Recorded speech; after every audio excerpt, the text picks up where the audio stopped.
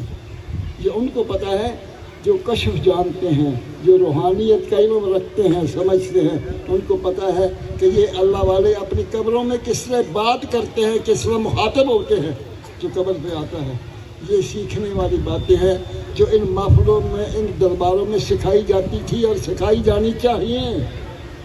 یہاں کوئی صاحب نسبت موجود ہونا چاہیے، کوئی صاحب منصب ایسا ہونا چاہیے جس کو تعلیم حاصل ہو تصوف کی، فقیری کی، درویشی کی، یہ تربیت حاصل ہو روحانی طور پر.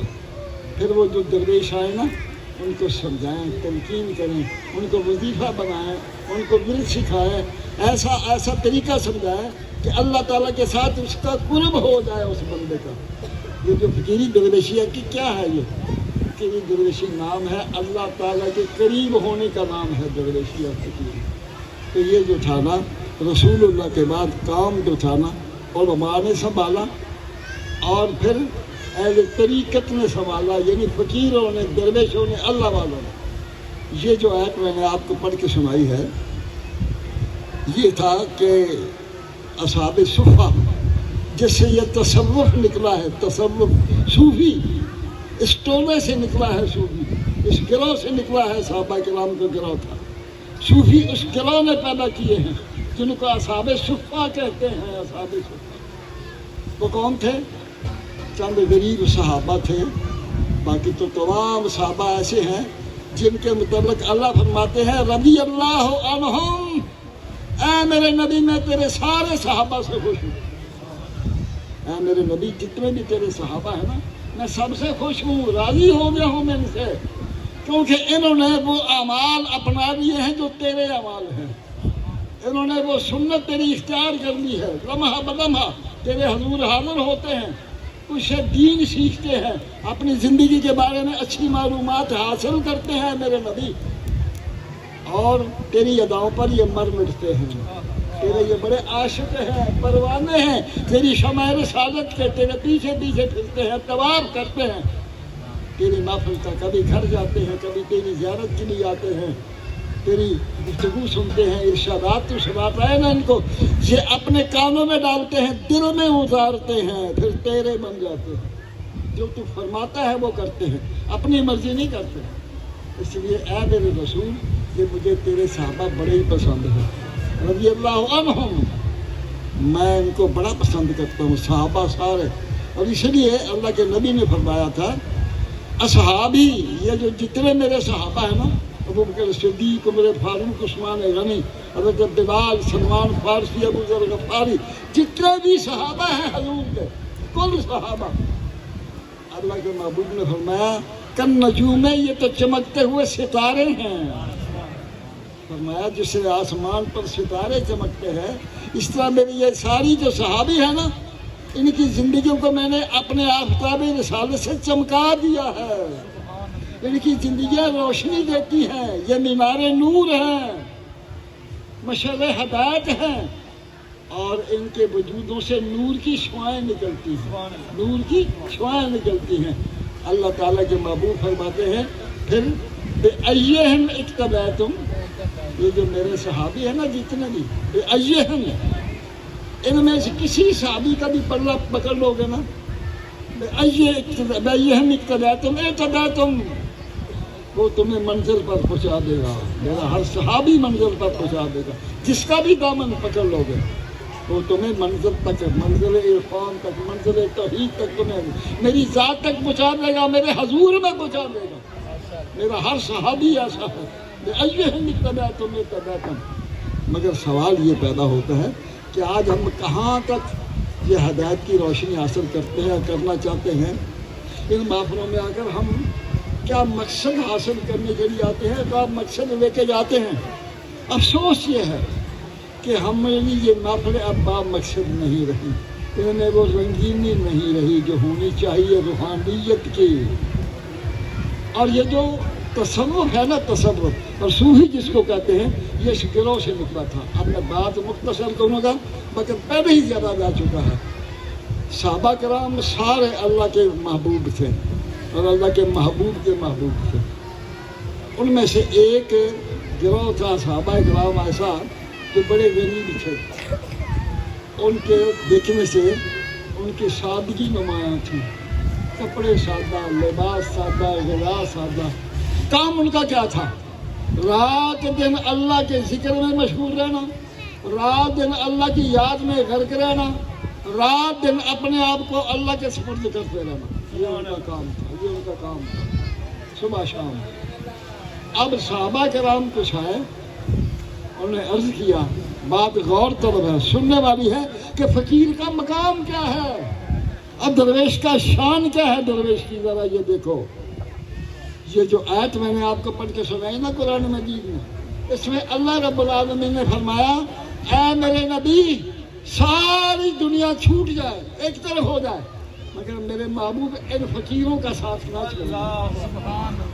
حضور کی معرفت پوری امت کو یہ سبق دیا گیا ہے کہ جو اللہ کے فقیر ہیں، جو اللہ کے درویش ہیں، اللہ کے ولی ہیں، ان کی حضوری نہ چھوڑنا، ان کی صحبت میں جانا نہ چھوڑنا، ان کے درباروں پہ آنا نہ چھوڑنا، ان کے خانقاہوں پہ آ کر حاضری دینا نہ چھوڑنا۔ کیوں؟ اگر تم ان کو قریب ہو کر دیکھو گے نا تو ان کے سینوں سے نور کی شعاعیں پھوٹتی ہیں، وہ شعاعیں تمہارے سینوں کو منور کر دیں گی، تمہارے اندر روشنی بھر دے گی، تمہیں صحیح معنوں میں انسان بنا دے گی وہ روشنی۔ اس لیے جایا کرو، فرض ہے، جو قرآن پاک میں حکم آ گیا ہے وہ فرض عین ہے، جس طرح نماز فرض ہے، اس طرح درویشوں کی بارگاہوں میں آنا بھی فرض ہو گیا، اللہ والوں کی صحبتوں میں آنا بھی فرض ہو گیا۔ قرآن فرما رہا وَاصْبِرْ نَفْسَكَ۔ ہوا یہ کیا تھا کہ اب وہ جو غریب صحابہ تھے وہ تو حضور صلی اللہ علیہ وسلم ہر وقت ان کے پاس بیٹھا کرتے تھے۔ کچھ صحابہ آئے، انہوں نے عرض کیا، یا رسول اللہ صلی اللہ علیہ وسلم ہم ایک التجا کرتے ہیں جناب کی بارگاہ میں، فرمایا کہو۔ کہا کہ یہ ہمیں کچھ اللہ آپ سے الگ وقت چاہیے، یہ جو فقیر ہے نا ان کو الگ وقت دے دیں اور ہمیں کوئی آپ خاص وقت عطا فرما دیں۔ ہم چاہتے ہیں کہ ان کے لیے وقت اور ہو، ہمارے لیے وقت اور ہو۔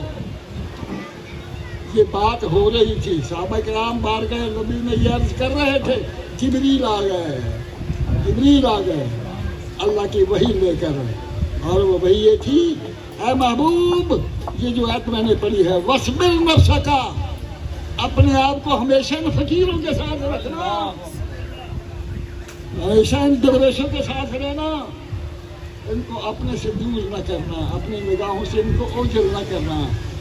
یا رسول اللہ ان کا بڑا مقام ہے اللہ کے نزدیک، کہ بڑے بڑے اعلیٰ مقام کے مالک ہیں جی، یہ تیرے جو درویش بیٹھتے ہیں نا، اور اللہ نے ایک مقام پہ فرمایا ہے، دیکھو لوگوں تم یہ تو کہتے ہیں مسلمان ہو گئے، اللہ فرمایا تھا تمہاری مسلمانی مجھے بالکل قبول نہیں جب تک تمہاری مسلمانی کا نقشہ میرے محبوب کے صحابہ کی طرح نہ ہو جائے۔ جو طرز زندگی میرے محبوب کے صحابہ کی ہے، جس طرح وہ زندگی گزار رہے ہیں، جب تک ایسی زندگی تمہاری نہ ہو جائے گی تمہارا اسلام مجھے قبول نہیں ہے، تمہارا ایمان مجھے قبول نہیں ہے۔ فرمایا بین آمنو، اور اگر یہ ایمان لے آئیں بمثل ما آمنتم بہی، جس طرح ہے میرے نبی کے صحابہ تم ایمان لائے ہو، جس طرح تم اپنی جانیں فدا کر رہے ہو میرے محبوب پر، جس کا تم اپنے عشق کا اظہار کر رہے ہو میرے نبی سے، جس طرح قربان ہو رہے ہو میرے نبی کی ذات پر، قدم بقدم چلتے ہو، جو نقشہ میرے محمد کا ہے وہ تمہارا ہے خدا کا۔ میں دیکھ رہا ہوں، فرمایا کہ تیرے صحابہ جو ہے نا، اس لیے میں ان کو پسند کرتا ہوں کہ جو ادا میرے نبی کی ہے وہ ادا ان کی بن گئی ہے، جو طریقہ زندگی گزارنے کا میرے محبوب کا ہے ان کا بھی ہے۔ تو ان آمنو، اگر ایمان لے آئے یہ لوگ، بے مثل ما آمنتم بھی، جس طرح میرے صحابہ تیرے لائے ہیں، فقط دے تدو، میں سمجھوں گا تب ان کو ہدایت آئی ہے، تب ان کو ہدایت آئی ہے۔ دیکھا آپ نے یہ مقام ہے صحابہ کرام کا کہ حضور صلی اللہ علیہ وسلم کا پلہ پکڑا، حضور کے نقش قدم پر چلے، اور اللہ تعالیٰ فرماتے ہیں لَقَدْ كَانَ لَكُمْ، اور لوگوں بٹکے نہ پھرو، گمراہی میں نہ اپنی زندگی گزارو، کچھ حاصل کرنا ہے، اپنے آپ کو صحیح معنوں میں انسان بنانا ہے تو میرے محبوب کے پیغام کو اپنے کاموں میں ڈالو، میرے محبوب کی سیرت کو اپناؤ، میرے محبوب کے جو اعمال ہیں جو میں دیکھ رہا ہوں اپنے نبی کے اندر، ان اعمال کو قبول کرو، اس کے مطابق اپنی زندگی بنا لو، تب آخرت میں تمہاری نجات ہے، ورنہ پکڑے جاؤ گے۔ اللہ فرماتے ہیں اے انسان تو بھول گیا ہے، وَإِنَّ عَلَيْكُمْ، اور تم پر حافظین، ہم نے اپنے جاسوس چھوڑے ہوئے ہیں، روحانی جاسوس، نورانی جاسوس۔ تم زندگی گزار رہے ہو بیکار زندگی ہے، مت سمجھو ہم نے تمہارے اوپر وہ فرشتے مسلط کر دیے ہیں کرامن کاتبین، جو عمل کر رہے ہو نا، لمحہ بلمحہ، قدم بقدم جو کر رہے ہو، یہ نہ سمجھو کہ اللہ نے تمہیں ویسے ہی بھیج دیا ہے حضور حیوانوں کی طرح پھرنے کے لیے، بس عیش کرنے کے لیے، دنیا کا مال و متاع حاصل کرنے کے لیے، ایسے نہیں بھیج دیے۔ یطلق صدا، کہ یہ سمجھتا ہے انسان میں بیکار گھوم پھر کے چلا جاؤں گا، وہاں کیا لے کے جائے گا؟ دنیا میں آیا ہے، اب دنیا مزرعۃ الآخرہ، اللہ کے نبی نے فرمایا یہ جو دنیا ہے نا، یہ آخرت کی کھیتی ہے، آخرت کی کھیتی ہے۔ اگر یہاں نیکی کا بیج بو گے آگے جا کے اس کا پھل مل جائے گا، اگر یہاں برائی کرو گے تو برے اعمال کی سزا بھی وہاں مل جائے گی۔ لیکن اللہ کی رحمت دیکھو، فرمایا جو آدمی یہاں دنیا میں ایک نیکی کر کے آئے گا فَلَهُ عَشْرُ أَمْثَالِهَا، اللہ فرماتے ہیں میری رحمت کا تقاضا یہ ہے کہ ایک نیکی یہاں دنیا میں کرے گا تو 10 نیکیوں کا ثواب دوں گا۔ من عمل صالحا من ذکر أو أنثى، خواہ مرد ہے یا عورت ہے، اگر وہ اچھا عمل کر کے دکھا رہا ہے تو ہم اس کو ایسی اچھی زندگی عطا کریں گے جو کسی اور کی نہیں ہوگی۔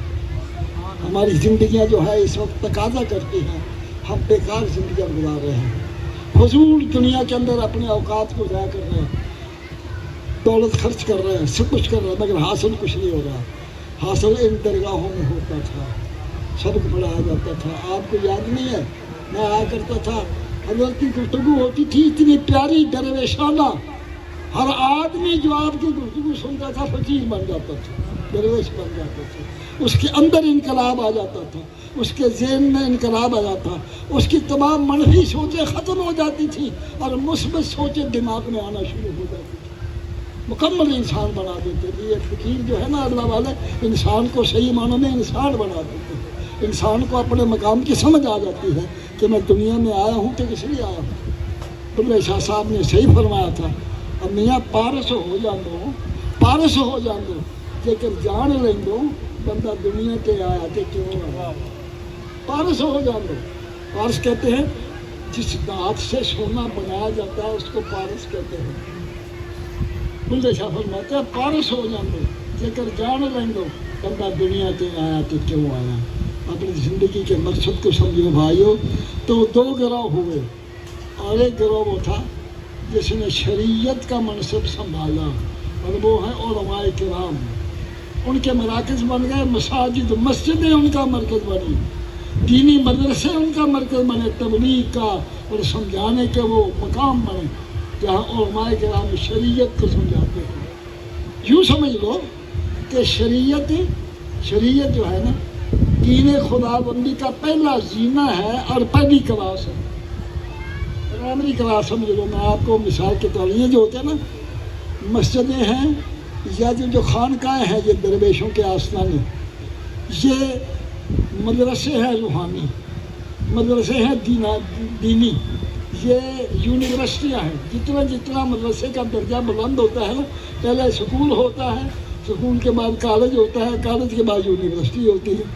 اسی طرح یہ درگاہ ہے، ان کے بھی مدارج ہیں۔ اولیاء کی قبر سے لے کر بہت بڑی درگاہ تک، داتر گنج میں رحمۃ اللہ علیہ کی درگاہ تک، یہ بہت بڑی یونیورسٹی بن جاتی ہے روحانیت کی۔ وہاں سبق کیا پڑھایا جاتا ہے؟ انسان کو انسان بنایا جاتا ہے۔ کچھ تو بنتے ہیں انسان شریعت کے راستے سے۔ شریعت میں کیا ہے؟ اللہ کا قانون جو قرآن کی صورت میں نازل ہوا ہے، اللہ کے احکام نازل ہوئے ہیں۔ اللہ کس طرح انسان کو دیکھنا چاہتا ہے، کس طرح بنانا چاہتا ہے انسان کو، کس طرح انسان کو اپنے قریب کرنا چاہتا ہے۔ تو یار غور کرو، ایک چیز میں سمجھاتا جاؤں اور ختم کروں۔ دیکھو ہم رات دن اپنے مسائل میں جکڑے ہوئے ہیں۔ اب دیکھو نا کیا معاشی حالات ہیں، معاشرتی حالات ہیں ہمارے، کس قدر معاشی اور سیاسی اور مالی بحران ہے، کتنے عجیب حالات ہیں، اخلاقی زوال ہے۔ معاشرہ ایسے لگتا ہے جیسے جہنم کا نمونہ بن گیا ہے، جہنم کا نمونہ بن گیا ہے۔ سمجھو اب قیامت سے پہلے ہم قیامت دیکھ رہے ہیں اپنے معاشرے میں۔ دیکھ رہے ہیں کتنی فحاشی ہے، کتنی ڈکیتیاں ہیں، کتنی بدعملیاں ہیں۔ کبھی آپ نے جائزہ لیا ایسا کیوں ہے؟ اس لیے کہ انسان اللہ کو بھول گیا ہے، قرآن کو بھول گیا ہے، اللہ کے نبی کی تعلیم کو، اللہ کے نبی کی تقلید کو، اللہ کے نبی کی فرمان کو بھول گیا ہے۔ اور میرا ایک دوست تھا شاعر، وہ کہتا ہے اور خدا کو بھول گئے، خدا کو بھول گئے لوگ فکر روزی میں، روزی کے بس کوئی طویز لینے کے لیے جا رہا ہے آستانے پر، کوئی وظیفہ پوچھنے جا رہا ہے، یہ حضرت صاحب بڑی بیماری ہے، حضرت صاحب بڑی پریشانیاں ہیں، حضرت صاحب کاروبار نہیں چلتا، حضرت صاحب ہاتھ تنگ ہو گیا ہے جناب، کوئی کہتا ہے جی مقروض ہو گئے۔ کبھی اس نے سوچا ہے کہ صحابہ کرام کی زمانے میں بھی ایسا تھا؟ حال یہ تھا صحابہ کرام کے زمانے میں ہر کوئی خوشحال تھا، ہر کوئی ہر صحابی مزے کی نیند سوتا تھا رات کو، نہ فکر نہ فاقہ نہ غم، کچھ نہیں تھا، کوئی بیماری نہیں تھی، کوئی پریشانی نہیں تھی۔ یہ کیوں تھا؟ اس لیے کہ محبوب خدا کے قدموں پہ چلتے تھے، محبوب خدا کے حکم پر چلتے تھے۔ محبوب خدا نے جو زندگی بنائی تھی اس کے مطابق زندگیاں انہوں نے بنا لی تھیں۔ ہم اپنی مرضی کی زندگی بنائے ہوئے ہیں، ہم غیروں کی تقلید کر رہے ہیں، غیروں کی تقلید۔ ہمارا اوڑھنا بچھونا، ہماری تہذیب، ہمارا تمدن، ہماری ثقافت جو ہے دیکھ لو، ہمارا یورپین کلچر ہو گیا ہے۔ دیکھو صحابہ کرام کی جو زندگیاں اتنی سادہ زندگیاں، اتنی پیاری زندگیاں، کوئی دکھ نہ غم، کیوں تھا؟ اس لیے ان کا تعلق اس ذات سے جڑا ہوا تھا جو ذات روزی دینے والی ہے، جو ذات پالنے والی ہے، جو پروردگار عالم ہے۔ اور یہ جو اللہ والے ہیں، میں بات کو ختم کروں، وقت نہیں ہے، یہ اللہ والے جو ہے تمہارا تعلق اس ذات سے جوڑ دیتے ہیں۔ جب تمہارا تعلق اللہ سے جڑ جائے گا نا، نہ تمہیں کوئی مالی پریشانی ہوگی، نہ بیماری ہوگی، نہ پریشانی ہوگی۔ اللہ کو پتہ ہے یہ بندہ میرا بن گیا ہے، اب میں اس کو کیوں چھوڑوں؟ رحمت کو اس کو سہارا دے، پھر رحمت کے ساتھ سہارا کرے، اللہ اس بندے پر اپنے سہارا کرتے ہیں۔ تو یہ جو ڈائریکٹر کی جگہ ہوتی ہے نا، کا ہے، یہاں سے سبق ملتا ہے ان بزرگوں کے جانے کے بعد یہاں جو مثلاً نشین ہوتے ہیں، سجادہ نشین ہوتے ہیں نا، گدی نشین جو ہوتے ہیں، انہوں نے تربیت روحانی پائی ہوتی ہے، انہوں نے روحانی تربیت حاصل کی ہوئی ہوتی ہے۔ پھر وہ آگے درویشوں کو سبق دیتے ہیں، جناب تم اس سمجھ کر بھی آئے ہو، یہ جو تم نے اتنا پیسہ خرچ کیا ہے، خالی دے کے جا رہے ہو، یہ تبرک یہ بھی لے کے جاؤ، یہ تبرک لے کے اب جاؤ، جس سے تمہاری زندگی اچھی ہو جائے، پیاری ہو جائے، تمہارا تعلق اللہ سے جڑ جائے۔ تو جاتے جاتے یہ تبرک دیتے ہیں، یہ تبرک جو کھانے کا وہ تو ہم کھاتے رہتے ہیں، لیکن جو اصل تبرک ہے اللہ والوں کے جگہوں سے ملتا، تو ذکر ہے، فکر ہے، اور وظیفے ہیں اور وہ انسان کو بنانے والے جو گر ہے جو اصول ہے زندگی کے وہ سمجھا دیتے ہیں. دے آیا تھا تم ہماری حاضری لے کے چلا ہے، لے جاتے جاتے سبق پڑھ لیجیے فقیری کا درویشی کا. یہ سبق پڑھ لے گا تو اللہ تجھے اپنے زمین کا تجھے کوئی غم نہ رہے گا، دکھ نہیں رہے گا، بیماری نہیں رہے گی. پھر تجھے کوئی مال حاصل کرنے کے لیے کاروبار کے لیے طریق بھی نہیں رہنا پڑے گا. جب آپ جو تیرا رکھوالا تیرا بن جائے گا، تیرا روزی دینے والا تیرا بن جائے گا، تجھے کس بات کی فکر رہ گئی تھی؟ تو میں حضرت جو آیا تھا نا، جہاں آیا کرتا تھا حضرت مراحم بتایا کرتے تھے، وظیفے بتاتے تھے اللہ کے دوست کو. مجھے بڑا یاد ہے کہ میں نے حضرت خواجہ عروفی رحمۃ اللہ علیہ کی زیارت کی ہے، ان کی محبت پائی ہے میں نے. ان کی وہ جو نگاہ ہے نا عفو و کرم کی، ان کے پیغام کی، وہ مجھے اب تک میری آنکھوں کے سامنے ہے، میری چشمے تصور میں ہے. خواجہ صاحب کے پاس میں گیا تھا حضرت صاحب کے ساتھ، اتنی محبت عطا فرمائی تھی مجھ کو بھی اور حضرت صاحب رحمۃ اللہ علیہ کو. اور میں آپ کو سناتا جاؤں، حضرت خواجہ اللہ دیتا صاحب میرے حضرت کے دشت بیت ہیں، میرے حضرت کے تمام خلفاء میں سے سرکردہ خلیفے ہیں. آپ شرط مشین میں 20 سال تک رہے، جوانی وہیں گزاری. میرے حضرت صاحب کی شادی کی تھی وہاں، شرط مشین شادی ہوئی تھی وہاں، اور ان کا وہاں مکان تھا ہمارے پڑوس میں وہاں. لیکن اللہ کی طرف سے وہ بیوی فوت ہو گئی. اب دوبارہ اگر صاحب نے چاہا کہ میں دوبارہ شادی کروں ان کی، اب نے کہا اللہ دیتا میں پھر جاتا ہوں، جو پہلی بیوی ہے وہ تو رخصت ہو گئی ہے دنیا سے، اب میں چاہتا ہوں پھر شادی کروں. میں حضور مجھے آپ چاہیے، اب مجھے شادی کی آپ مجھے مل گیا، میں نے اب کیا کرنا ہے. دنیا کا جو دیکھنا تھا میں نے دیکھ لیا ہے، تو پھر شادی نہیں کرائی. 20 سال جب ہم وہاں رہے تو آپ نے میں آپ کو مستقبل ہو گئے، اور جاؤ اپنے علاقے میں جا کے اللہ کا پیغام دو دنیا کو، لوگوں کو سمجھاؤ کہ دین کیا ہوتا ہے، فقیری کیا ہوتی ہے، درویشی کیا ہوتی ہے، اللہ کا قرب کیا ہوتا ہے، اللہ کی معرفت کیا ہوتی ہے. جاؤ لوگوں کو جا کے سمجھاؤ. اور جس مقام پر جو آپ کی اب جو بارگاہ ہے، آپ کی قبر مبارک ہے، یہ جگہ حضرت خواجہ عروفی رحمۃ اللہ علیہ کی ہے. یہ آستانہ خواجہ عروفی رحمۃ اللہ علیہ کا ہے. جہاں آپ آئے تھے تو جب آئے نا تو بحثیت کاشتکار کے آئے. خواجہ صاحب کی جو زمینیں تھیں نا، زرعی رقبہ تھا نا، زرعی رقبہ آپ کا، آپ نے خواجہ صاحب نے ان کے ذمہ لگایا کہ کلٹیویشن کرو، زراعت کا کام کرو. میرا کام جب آئے تھے نا خواجہ صاحب کے پاس، بحثیت کے مظاہرے کے آئے تھے، بحثیت مظاہرے کے. لیکن چونکہ خواجہ عروفی رحمۃ اللہ علیہ بھی ولی اللہ تھے، ولی کامل تھے، عارف باللہ تھے، ان کی جو نگاہ باطن تھی انہوں نے دیکھ لیا کہ یہ آدمی جو صرف مظاہرہ ہی نہیں ہے، یہ تو کچھ اور ہے، کچھ اور ہے. اس لیے فرمایا اللہ دیتا بات یہ ہے مجھے تم بڑے پیارے لگتے ہو. تم نے کوئی سبق پڑھا ہے کسی فقیر سے، تیرے اندر سے مجھے خوشبو فقیری کی آ رہی ہے.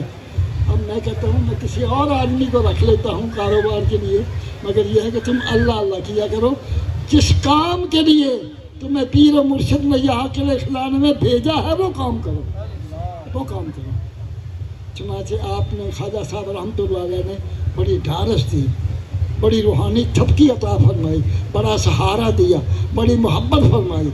خواجہ صاحب رحمۃ اللہ علیہ کا قاعدہ یہ تھا کہ وہ بھی آپ ذکر کی محفل سجایا کرتے تھے. خواجہ برکت علی عروفی رحمۃ اللہ علیہ ذکر کی محفل لگاتے تھے باقاعدہ. ہر 15 دن کے بعد ان کا حلقہ ذکر ہوتا تھا. تمام جو چشتی درویش ہوتے تھے آپ کے وہ اکٹھے ہو جاتے تھے. آپ ان کو سبق دیتے تھے فقیری کا، درویشی کا، تصوف کا، اور وظیفہ جو پڑھنے والا ہوتا تھا وہ عطا کیے کرتے تھے. خواجہ صاحب فرماتے ہیں، خواجہ اللہ صاحب رحمۃ اللہ علیہ، کہ میں بھی اس حلقے میں بیٹھ گیا. ان کا خواجہ صاحب رحمۃ اللہ علیہ مجھے بھی میری طرف بھی نگاہ کرم ہو جائے. فرمایا اللہ دیتا تیرے پاس تو پہلے ہی کرم ہے، میں دیکھ رہا ہوں یار تیرے مرشد کا جو میں نے مقام دیکھا ہے نا، یہ مجھے 1000 دفعہ خود حضرت نے سنایا اور خود بشیرہ میں سنایا کرتے تھے. اور حضرت خواجہ دیدار علی صاحب رحمۃ اللہ علیہ اور حضرت صاحب کی میں نے زیارتیں کی ہیں. کیا اللہ والے لوگ تھے یار. دنیا میں پھر ایسی ہستیاں کم ملیں گی جو انسان کے رہنمائی کا فریضہ انجام دے۔ یہ وہ لوگ تھے اللہ کی طرف سے آئے تھے، اللہ کو خوش کر کے مخلوق خدا کو فیض عطا کر کے اللہ کے پاس چلے گئے۔ اب ضرورت ہے کہ ان کی قبروں سے بھی ملتا ہے کچھ، لیکن تمہیں کچھ طریقہ آنا چاہیے قبروں سے جا کے کشف کر کے کس طریقے سے صاحب قبر کی بات مجھ سے ہو سکتی ہے، کس سے صاحب قبر مجھ کو اپنا فیض عطا کر سکتا ہے۔ یہ سبق پڑھنا چاہیے کسی اللہ والے سے۔ مرشد اس لیے ہم پکڑتے ہیں۔ تو وہ بیٹھ گئے تو عرض کیا جناب خواجہ صاحب یہ جو ذکر ہے مجھے بھی عطا کریں۔ فرمایا اللہ نے کہا، بعد یہ مسکرایا، فرمانے لگے تیرے لیے تیرا وہ ذکر ہے جو تیرے مرشد نے پڑھا ہے، اور ہمارے لیے یہ ہے اب تمہیں شوق سے بیٹھا کرو میرے پاس۔ تو حضرت صاحب خواجہ صاحب فرماتے ہیں میں جب بیٹھتا تھا نا تو جو وظیفہ مجھے میرے حضرت صاحب نے بتایا تھا اس کا جتنا اثر پہلے تھا نا خواجہ صاحب کے پاس بیٹھنے سے 4 گنا زیادہ ہو جاتا تھا، 4 گنا۔ ایسا تصرف کرتے تھے خواجہ صاحب بھی کہ جب میں مشغول ہوتا تھا نا ذکر میں تو اس وقت ایسا کشف فرماتے تھے کہ وہ لفظ جو ذکر تھی نا مجھے میری 4 گنا زیادہ ہو جاتی تھی۔ یہ ہے اللہ والوں کی درگاہ ہے باؤ عزیزو، آؤ کچھ سیکھا کرو۔ میں اب وہ وظیفہ جو حضرت صاحب بھی پڑھا کرتے تھے درویشوں کو سمجھاتے تھے آپ کو بھی سمجھاتا ہوں، ذرا موبائل آن کر دیں، آپ کی پریشانی اللہ دور کر دے گا۔ اللہ تعالیٰ رب العالمین اپنے فضل کا تم پر سایہ کر دے گا، تمہاری یہ دنیا کی الجھنیں پریشانیاں کم کر دے گا۔ اللہ تعالیٰ تمہارے لیے نجات کا سامان کر دے گا، سیدھا راستے کے اندر تمہارے لیے روشنی پیدا فرما دے گا۔ اور یہ وظیفہ ہے چلتے پھرتے پڑھتے رہا کرو۔ وہ یہ ہے اعوذ باللہ من الشیطان الرجیم، بسم اللہ الرحمن الرحیم، لا الہ الا اللہ وحدہ لا شریک لہ لہ الملک ولہ الحمد یحیی و یمیت وہو حی لا یموت ابدا ابدا ذو الجلال والاکرام بیدہ الخیر۔ لا الہ الا اللہ وحدہ لا شریک لہ لہ الملک ولہ الحمد یحیی و یمیت وہو حی لا یموت ابدا ابدا ذو الجلال والاکرام بیدہ الخیر انہ علی کل شیء قدیر۔ یہ اور اس کے ساتھ سبحان اللہ یہ 33 مرتبہ، الحمدللہ 33 مرتبہ، اللہ اکبر 35 مرتبہ، یا حی یا قیوم 35 مرتبہ یہ بھی پڑھ رہا ہے۔ سبحان اللہ یہ دیکھو بلے شاہ صاحب بڑے عارف آدمی تھے نا، جب وہ اپنی منزل پہ پہنچ گئے نا تو بڑی عجیب ان کو یہ کہانیاں نظر آتی تھیں۔ جس مقام پر آپ بلندی پر چلے گئے تھے نا تو وہ فرماتے ہیں من موٹے پوٹے دی نہ لوڑ مسلے لوٹے دی نہ لمبے چولے درکار، عشق انوکھی گل ہو یار۔ یعنی اللہ کا عشق جب سما جائے نا دل میں تو کسی چیز کی حاجت نہیں رہتی۔ اللہ کی محبت میں جب یہ بندہ گم ہو جاتا ہے نا اپنے اندر وہ لطف محسوس کرتا ہے، وہ کیفیت محسوس کرتا ہے جو وہ لفظوں سے بیان نہیں کر سکتا، ایسی کیفیت میں بندہ چلا جاتا ہے۔ تو وہ فرماتے ہیں یہ جو اللہ نے یہ جو دیے نا آپ کو پوٹے یہ بے مقصد نہیں ہے بھائیوں، بے مقصد نہیں۔ یہ دیکھو 14 یہ ہے اور 14 یہ ہے، یہ تسبیح ہے آپ کی۔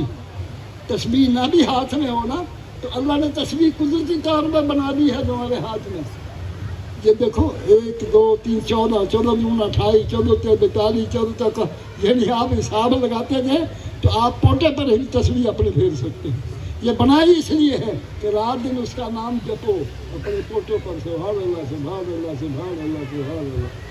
تو پھر یہ تسبیح کیا دکھانی ہے، یہ تسبیح تمہارے پاس تو موجود ہے۔ تو گویا سبحان اللہ 33 بار، الحمدللہ 33 بار، اللہ اکبر 35 مرتبہ، یا حی یا قیوم 33 مرتبہ۔ یہ پڑھ لیا کرو۔ اللہ رب العالمین مجھے بھی توفیق دے اور اللہ تعالیٰ آپ کو بھی توفیق دے آپ کو درویشی پر صبر قدم رکھے، درویشوں کی بارگاہ میں آیا کرو، صبح سبق حاصل کیا کرو، اپنے آپ کے اندر انقلاب پیدا کرو، جس کو روحانی انقلاب کہتے ہیں۔ تمہارے اندر جو روح ہے نا، روح یہ کیا ہے؟ چھوٹی سی بات کر کے ختم کرتا ہوں۔ جب آدم کا پتلا بن گیا نا حضرت صاحب، اللہ فرماتے ہیں اس انسان کو اپنے آپ کا پتہ ہی نہیں ہے۔ اور یہ کبھی سوچے نا، اللہ فرماتا ہے میں نے اس کو اپنے ہاتھ سے بنایا ہے، اپنے ہاتھ سے۔ خلقتہ بیدیّ، قرآن کے الفاظ ہیں کہ اس انسان کو میں نے اپنے ہاتھوں سے بنایا ہے۔ پھر وَإِذَا سَوَّيْتُهُ، جب میں نے اس کو ٹھیک نہ بنا دیا، اسی بمیں ٹھیک بنا دی، ماتھا بنایا، چہرہ اس کا بنا دیا، خوبصورت اس کا جسم بنا دیا، ہاتھ بنا دیے، بازو بنا دیے، سب کچھ ٹھیک کر دیا، تو یہ جو بالکل پتھر کا پتھر تھا، اس میں کوئی حرکت ہی نہیں تھی۔ جس سے دوسرے بت ہوتے ہیں، یہ بھی بت ہی تھا، بنا تو دیا میں نے۔ اللہ کیوں بت کروں کو، کافروں کو کیوں برا کہتا ہے؟ اللہ کہتا ہے یہ مشرک ہے، مجھ کو پسند نہیں، یہ میری ریس کرتے ہیں، میری ریس کرتے ہیں، اللہ کہتے ہیں۔ ہاں جی، مجھے اس لیے یہ برے لگتے ہیں، مشرک ہیں یہ، ان کو میں کبھی نہیں بخشوں گا۔ کیوں؟ کہ یہ میری ریس کرتے ہیں۔ میں نے بھی بت بنایا تھا، یہ بھی بت بناتے ہیں اپنے ہاتھوں سے، تو پھر میں نے بت کو تو کوئی چیز بنا دی ہے، یہ بھی بنا کے دکھائے نا۔ بت تو بنا لیتے ہیں، لکڑی کے بھی بنا لیتے ہیں، مٹی کے بھی بنا لیتے ہیں، سب کچھ کرتے ہیں، پتھر کے بناتے ہیں۔ اور میں نے تو بت بنا کے اس میں جان ڈالی ہے، میں نے تو اس میں اپنے کچھ ڈال کے اس کو متحرک کیا ہے، چلتا ہے، پھرتا ہے، کھاتا ہے، بازاروں میں گھومتا ہے، دنیا میں جا کے زندگی گزار رہا ہے، میرے سامنے ماتھا ٹیکتا ہے، رکوع کرتا ہے، نماز پڑھتا ہے، دنیا کے اندر گھومتا پھرتا ہے۔ اور میں نے تو اس کے اندر کوئی چیز ڈالی ہے، اور کافر تو ڈال کے دکھانا، یہ بنایا تو ہے تو نے، اس لیے تو مجھے برا لگتا ہے، تو میری ریس کرتا ہے، میرا شریک بنتا ہے۔ یہ ہے شرک کا مفہوم۔ تو عزیزان من، وہ اللہ نے پھر پتہ کیا کیا؟ اللہ فرماتے ہیں وَإِذَا سَوَّيْتُهُ، کہ میں نے اس کی یہ پڑھ کے کتنی خوبصورت لگی، یہ بویں کتنی خوبصورت ہے، یہ دیکھو کتنا چہرہ روشن ہے۔ اللہ والے کہتے ہیں نہیں یار، بلے شاہ سے پوچھو کیا کہتا ہے۔ بلے شاہ کہتا ہے اب ذرا چہرے پر غور کر، کس کا چہرہ ہے، اے کس کا چہرہ ہے، تجھے پتہ ہی نہیں ہے۔ تو دنیا میں مارا مارا پھرتا ہے، دنیا نے تمہیں کھینچ لیا ہے، دنیا میں گم ہو کے رہ گیا، تجھے اپنے آپ کا پتہ ہی نہیں رہ گیا کہ تو کون ہے۔ جب تجھے اس نے اپنے ہاتھوں سے بنایا ہے اللہ نے، کتنا تیرا بڑا مقام ہے۔ اور تو فرشتوں کو کہا اس کو سجدہ کرو، کتنا تیرا بڑا مقام ہے، ذرا اندازہ تو کر لے۔ پھر یہ فرمایا کہ جس وقت یہ جامد تھا، بنا لیا میں نے، تو فرمایا وَإِذَا سَوَّيْتُهُ فَنَفَخْتُ فِيهِ مِنْ رُوحِي، میں نے اپنی روح میں سے پھر روح ڈال دی۔ جب میں نے روح اپنی ڈالی، یہ حرکت کرنے لگا، دیکھنے لگا۔ سب سے پہلے نے الحمدللہ کہا، اس کے لب کھلے، اس کی زبان کھلی، آنکھیں کھلی، دیکھنے لگ گیا۔ جو کس کا کرشمہ ہے انسان کے وجود میں؟ روح کا کرشمہ ہے۔ اس واسطے یہ جو ہم علم دنیا کا پڑھتے ہیں وہ جسم کے لیے ہے، ایک علم فقیر پڑھاتے ہیں، وہ علم روح کا علم ہے۔ جب روح کا علم آ جاتا ہے، انسان کچھ اور کا اور ہو جاتا ہے۔ یہ آخری بات ہے میری۔ اللہ رب العالمین آپ کو سلامت رکھے۔ درویشوں کی جگہ پر آیا کرو، کچھ حاصل کیا کرو، کچھ ورد پوچھا کرو، وظیفہ پوچھا کہ جاؤ، اپنے آپ کو اللہ کے قریب کرنے کی کوشش کرو۔